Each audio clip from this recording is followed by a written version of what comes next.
Hey, what's up, guys? Today, let's look at the link code, problem number 480, binary tree passes. So we were given a binary tree and we need to return all the root to leaf passes. Let's look at this example. And this is the tree we were given, and the binary tree root to leaf passes will be 1 to 5. There is 1 and 1, 3. 1, 3. So our job is to figure out all of these passes, from the root to leaf. So how do we do that?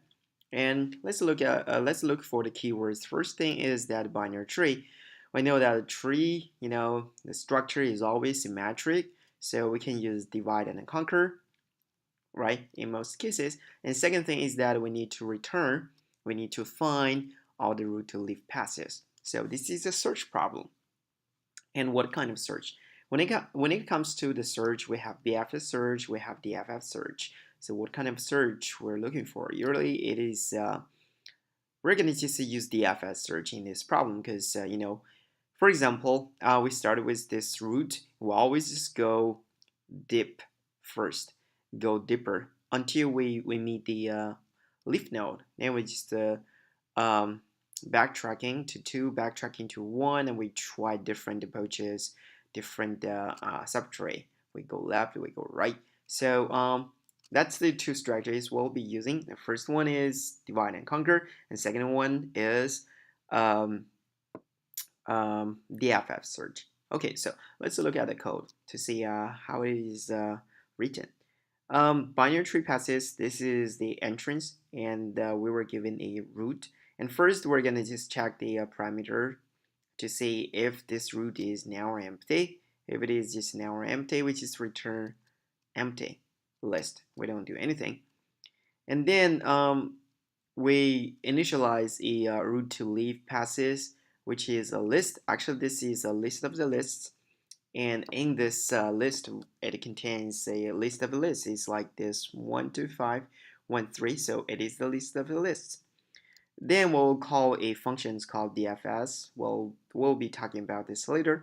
So basically, this function is going to just calculate all the possible passes, from the root to leaf, and return, and just put all these passes into this root to leaf passes list of the lists.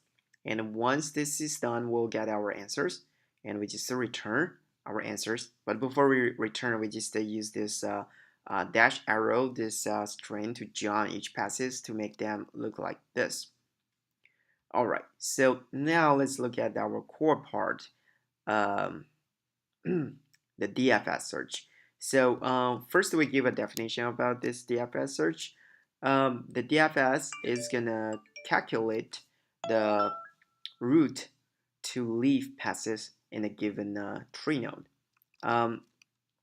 So how do we do this? And first, we know that this is divide and conquer. Second, we know that this is a search, Dfs search. Third, we need to know that itself, internally, it is the recursive call. So first thing we need to know that we need to put the termination conditions here. And in our question, in our problem, it's a little bit tricky because in our problem, we have two termination conditions. And the first one is if the given root is null, we just return. We don't do any calculations. And second, if we meet the leaf node, that means, okay, cool, we found a pass, and we can just, finish this subcall. So if the root dot left is null and not root dot right, which is that root dot right is null, so this is the leaf node. So we know that this is leaf node, so we just add this current node into the passes. Oh, by the way, I have to explain this pass. The pass is a local variable for the Dfs search. The pass is used to, the pass is a list. The pass is used to collect all the passes, and for different subcalls, we will use this pass to, pass the results. So for this case, because we know that this is the root leaf, so we put this root node, we put this leaf node into this passes, and we just add the whole pass, because this pass is the answer what we're looking for. So we add this whole pass to our global variable, which is self.root2leaf passes. Then we just return. But before we return, we have to do a pass.pop. Why do we do that?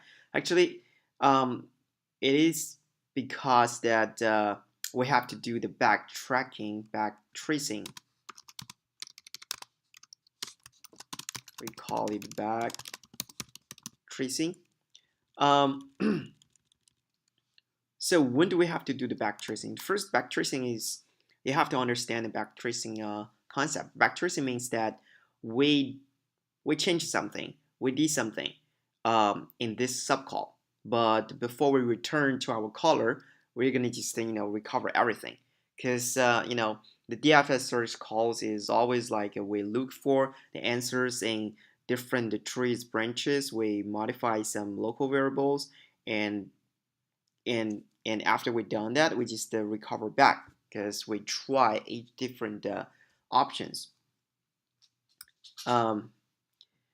So when do we have to do the backtracking? Thing number 1, if you ever did any changes to your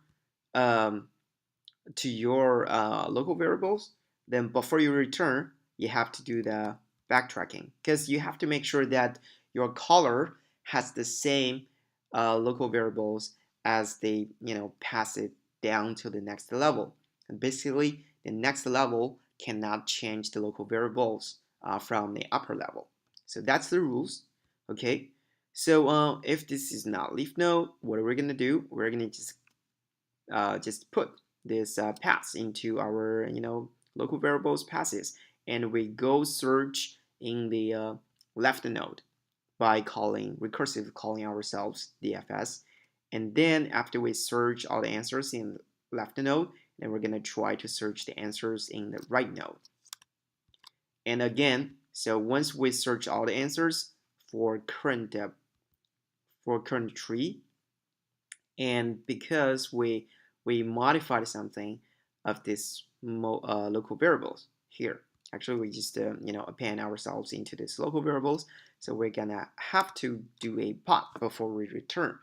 That's the backtracking we have to do. Okay, so after this whole Dfs search thing is done, we actually just go through all the passes of the left node, right node, and we access every node in the tree, and we found the answers. Once we found the answers, we just add them into the global variables. So once this Dfs search is done, our whole search is done, and we got our answers. So here we just do the return. So that's the whole ideas. So let's just run this algorithm to see how it works. Looks great. So all the test cases has passed. That's great. That's great. So yeah, let me summarize. The first thing is that in this algorithm problem, we use the divide and conquer because it is tree. We usually use this. And the second is that because we need to find all the passes, so this is the search problem. So we need to use the Dfs search, because we always go deeper first, versus the BFS search. Third thing is that when you use the search strategy, when you use the Dfs search, you always have to know a concept of backtracking. That means that you cannot just modify the local variables without changing it back, because we tried each different solutions in each different branches, and each branch it is a recursive call. So before we return, we have to just recover everything what we did to the local variables to make sure that the caller say the same local variable before they when the time they pass down to the next level. So basically that's all the detailed points, and I also have some notes here. You can just read for yourselves. I believe I mentioned everything in our tutorials. All right, so thanks. That's today's algorithm, and have a good one. And also, if you like this video, please subscribe. Right, bye bye.